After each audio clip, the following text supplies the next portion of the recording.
ఇక్కడ ఎంతమందికి ప్రభుత్వం ద్వారా సంక్షేమ పథకాలు వస్తున్నాయి చేతులు ఎత్తండి. ఎక్కువ మంది ఎత్తట్లేదు. ఎవరికి తీసేశారో చేతులు ఎత్తండి. ఎవరన్నా ఉన్నారా తీసేసిన వాళ్ళు? ఒక 30-40 మంది చేతులు ఎత్తారు. నేను ఎందుకంటున్నానంటే ఈ ప్రభుత్వం ఏ స్పీచ్ లో వాళ్ళ లీడర్స్ మాట్లాడినా సరే ఇది పేదవాళ్ళకి పెత్తందారులకి ఉన్న పోరాటం అంట, మేము పెత్తందారులు అంట, వాళ్ళు పేదవాళ్ళు అంట. అనేక ప్యాలెస్లు ఉన్న నాయకులేమో పేదవాళ్ళు, ఇక్కడున్న వాళ్ళందరేమో పెత్తందారులు. అండ్ ఎప్పుడు అంటారు ఏంటి అంటే ఇక్కడ ఉన్న వాళ్ళందరూ మేమంతా పేదవాళ్ళ కోసమే పనిచేస్తున్నాము, పేదల కోసమే ఈ ప్రభుత్వం. నాకు అర్థమైంది అది కాదండి. నాకు అర్థమైంది ఏంటి అంటే మిమ్మల్ని శాశ్వతంగా పేదరికంలో ఉండాలి అని అనుకునే ప్రభుత్వం ఈ వైసీపీ ప్రభుత్వం. ఎందుకంటున్నానంటే మీకు కొన్ని పథకాల్లో కొన్ని స్కీమ్స్ లో పెట్టారు, లిమిట్స్ పెట్టారు. 300 యూనిట్లు కరెంట్ దాటితే మీకు పథకం కట్. మీ కుటుంబంలో ఎవరన్నా ఒక స్కూటర్ ఒక ఫ్రిడ్జ్ కొంటే మీకు పథకం కట్. ఎవరికన్నా ఇన్కమ్ ట్యాక్స్ రిటర్న్స్ ఎవరన్నా ఫైల్ చేస్తే ఆ కుటుంబంలో పథకాలు కట్. అంటే మీరెవరూ ఆశపడకూడదు, మీ బతుకుతారు ఎవరికి ఇంప్రూవ్ అవ్వకూడదు. ప్రత్యేకంగా అర్బన్ ప్రాంతాల్లో ఏంటి అంటే అందరు కోరుకునేది మా బతుకుతారు ఇంప్రూవ్ అవ్వాలి, మా పిల్లలకు ఉద్యోగాలు రావాలి, మాకు డ్రైనేజ్ బాగుండాలి, మాకు వాటర్ బాగుండాలి, ఎలక్ట్రిసిటీ బాగుండాలి అని. దాంట్లో ఏం అభివృద్ధి జరిగిందండి గత 5 ఏళ్ళుగా? మీ అందరూ ఒకసారి గమనించుకోవాలి. 5 ఏళ్ళలో మీ జీవితం ఎట్లా ఇంప్రూవ్ అయింది? ఎందుకంటే నేను వార్డుల్లో తిరుగుతుంటే కరెంటు వైర్ ముట్టుకోక్కర్లేదు, కరెంటు బిల్లు ముట్టుకుంటే చాలు మాకు షాక్ వచ్చేస్తుంది. గత 5 ఏళ్ళుగా 9 సార్లు కరెంటు బిల్లు పెంచేశారు అనేది చాలా మంది బాధపడుతున్నారు. ఇలా చెప్పుకుంటూ పోతే చాలా సమస్యలు ఉన్నాయి. సో అభివృద్ధి పదంలో చేయాలి అంటే అర్బన్ కాన్స్టిట్యున్సీస్ లో మనకి పెద్ద భూములు కూడా ఉండవు ఇక్కడ పెట్టుబడులు తీసుకుని రావడానికి. కానీ భీమ్లీ లాంటి ప్రాంతంలో, పెందుర్తి లాంటి ప్రాంతంలో మేము కానీ బాగా ఇల్లులు కట్టి అక్కడ ఏదన్నా పెట్టుబడులు తీసుకొచ్చి ఉద్యోగాలు సృష్టిస్తే మీ అందరి ఇంట్లో కూడా పిల్లలు బాగుపడతారు. ప్రత్యేకంగా కాలేజీల్లో చదివిన పిల్లలందరూ వాళ్ళకి ఉద్యోగాలు దొరక్క బాగా చదువుకున్న వాళ్ళు రాష్ట్రం వదిలేసి వెళ్ళిపోతున్నారు. అంత బాగా చదివిన వాళ్ళు, అవకాశం లేని వాళ్ళు ఇక్కడ ఉండిపోయి పాపం వాళ్ళు గంజాయికి అలవాటు పడడం, ఇంకేదో అలవాటు పడడం, వాళ్ళ జీవితాలు పాడైపోతున్నాయి. చాలా బాధగా ఉంది. దీని మీద చాలా గట్టిగా ఎదుర్కోవాలి. ఒక చాలా ప్రశాంతంగా ఉన్న విశాఖ నగరం కూడా ఇలా ఒక రౌడీజానికి, కబ్జాలకి గురవుతుంది అనేది చాలా బాధాకరమైన విషయం. ప్రత్యేకంగా ఈ నార్త్ నియోజకవర్గానికి వస్తే కూడా చంద్రబాబు గారు 2020లో మీ అందరికీ గుర్తుందో లేదో 2020లో ఒక పర్యటనకి ఇక్కడికి వస్తే ఈ నియోజకవర్గ ఇన్ఛార్జ్ రౌడీల్ని అందరినీ ఏకట్టు చేసి ఎయిర్పోర్ట్ లో ఆయన్ని సిటీ ఎంటర్ అవ్వకుండా చేయడానికి చాలా గోల చేశారు. రోడ్డు మీద మహిళలను కూడా కూర్చోబెట్టేసి ఎంటర్ అవ్వకుండా చేశారు. చాలా బాధేసింది. ఒక ప్రశాంతమైన నగరాన్ని ఇట్లా ఒక రౌడీజంకి చేస్తే అక్కడ పోలీసులు కూడా ఆడియన్స్ మెంబర్స్ లాగా చూస్తున్నారే తప్ప ఎవరు వచ్చి దాన్ని అడ్డుకోలేదు. అన్ని ఎర్రబుక్ లో లోకేష్ అన్న రాసుకున్నా, చెప్తారు ఇప్పుడు దాని గురించి. అంటే నా పాయింట్ ఏంటి అంటే లా అండ్ ఆర్డర్ కంట్రోల్ చేయాల్సిన ప్రభుత్వమే రౌడీజం చేస్తుంటే, అది కూడా విమానాశ్రయంలో, ఏదో తెలియని ప్రాంతంలో కాదు, అందరు ప్రపంచవ్యాప్తంగా ప్రతి మీడియా వాడు చూసే విమానాశ్రయంలోనే అలా రౌడీజం చేస్తూ ఉంటే వదిలేశారంటే మనం ఎట్లాంటి దారికి వెళ్తున్నామో మీ అందరూ ఒకసారి గమనించండి. మన మళ్ళీ ఇంకోవైపు దొంగ ప్రేమ చూపిస్తారు. మనకి రాజధాని అని ప్రాంతాలని చిచ్చుపెట్టి 3 రాజధానులు చెప్పి ఇక్కడ మేము చాలా అభివృద్ధి చేసేస్తాము అంటారు. ఏం అభివృద్ధి చేశారబ్బా 5 ఏళ్ళలో అంటే ఒక పెద్ద లిస్టు చూపిస్తారు. ఆ పెద్ద లిస్ట్ ఏంటంటే ఎవరెవరి దగ్గరికి వెళ్ళి ఏమేమి ఎరగొట్టారు అని. గంట గారు ఆఫీస్ ఎరగొట్టడానికి ట్రై చేశారు. మా దగ్గర గీత యూనివర్సిటీ గోడ ఎరగొట్టారు. గాజువాక్లో పల్లా గారు బిల్డింగ్ ఎరగొట్టారు.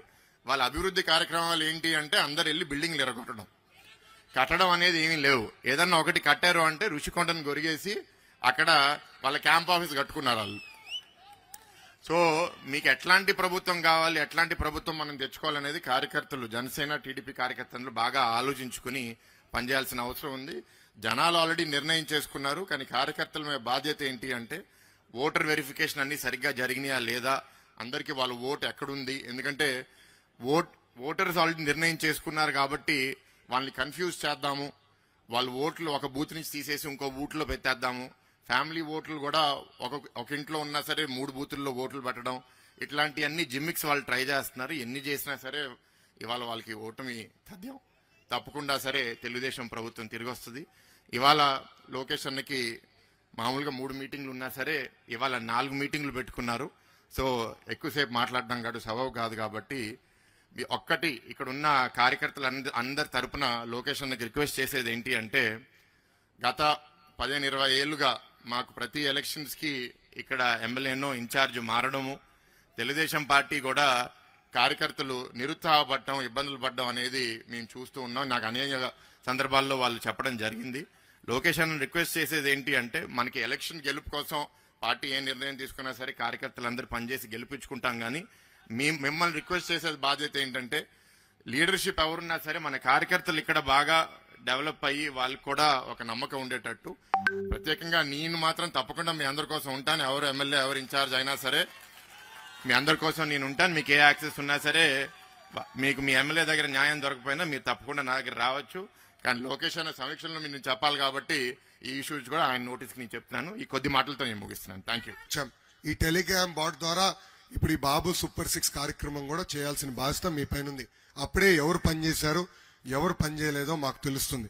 ఈ రోజు బాబు షూరిటీ భవిష్యత్ గ్యారంటీ ఎవరైతే బాగా చేశారో వాళ్ళకి ఉత్తమ కార్యకర్త అవార్డు కూడా నేను ఇస్తాం జరిగింది. ఎవరెవరికి వచ్చినా ఎత్తి చూపించండి మీరందరూ. ఈ ఉత్తమ కార్యకర్త అవార్డు బాబు షూరిటీ భవిష్యత్ గ్యారంటీ 2023, 24 ఎవరైతే బాగా చేశారో వాళ్ళకి ఇస్తాం జరిగింది. ఇది ఒక గుర్తింపు. రేపు మన ప్రభుత్వం ఏర్పడిన వెంటనే వేదికమైన పెద్దల రికమెండేషన్లు కాదు, ఎవరైతే పనిచేశారో వాళ్ళకే నామినేటెడ్ పోస్ట్ అందించే బాధ్యత నేను వ్యక్తిగతంగా తీసుకుంటా. దాంట్లో ఇది తొలి అడుగు మాత్రమే. ఇది సర్టిఫికెట్ కాదు, ఇది ఒక తాళం. మీరెప్పుడు మా ఇంటికి రావాలన్నా మమ్మల్ని కలవాలన్నా బాబు గారిని కలవాలన్నా ఇది ఒక తాళంగా మీకు పనిచేస్తుంది. ఇంతేకాదు రేపు ప్రచారంలో కానీ లేదంటే గెలిచిన తర్వాత ఒక ముఖ్యమంత్రి హోదాలో బాబు గారు ఎప్పుడు మన నియోజకవర్గంకి వచ్చినా ఈ ఉత్తమ కార్యకర్తల్ని కలిసి వాళ్ళకి సెపరేట్ గా సీటింగ్ కూడా ప్రభుత్వ కార్యక్రమం అయినా ప్రత్యేకంగా సీటింగ్ ఇచ్చి ఆహ్వానించి వాళ్ళని గౌరవించి వాళ్ళ సమస్యలు తెలుసుకుని పరిష్కరించే బాధ్యత కూడా మన అధ్యక్షులు చంద్రబాబు నాయుడు గారు తీసుకుంటారని ఈ సభాముఖంగా హామీ ఇస్తున్నా.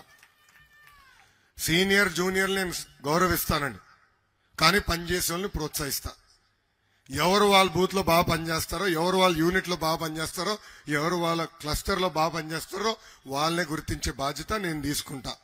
అందరినీ నేను గౌరవిస్తా, కానీ పనిచేసే వాళ్ళని గుర్తిస్తా, పనిచేసే వాళ్ళని ముందరికి ప్రోత్సహిస్తా. ఓకేనా? నా ఆఫర్ స్వీకరిస్తున్నారా? ఏనా ఆఫర్ స్వీకరిస్తున్నారా? ఇస్తున్నారా? ఇప్పుడు ఈ సభ పూర్తయిన తర్వాత ఒక 2 రోజుల్లో మళ్ళీ ప్రతి గడపకెళ్ళి మన బాబు సూపర్ 6 హామీలను ప్రతి గడపకి తీసుకెళ్లాలని ఈ సభాముఖంగా తెలుగుదేశం పార్టీ కార్యకర్తలందరూ నేను కోరుకుంటూ, నాకు ఇంత అద్భుతమైన అవకాశం ఇచ్చిన మీ అందరికీ పేరు పేరున నా హృదయపూర్వక ధన్యవాదాలు తెలుపుకుంటూ మీ అందరి దగ్గర నుంచి నేను సెలవు తీసుకుంటున్నాను. జోహార్ అన్న ఎన్టీఆర్, జోహార్ అన్న ఎన్టీఆర్. చంద్రబాబు నాయుడు గారి నాయకత్వం, చంద్రబాబు నాయుడు గారి నాయకత్వం, పవన్ అన్న నాయకత్వం, పవన్ అన్న నాయకత్వం.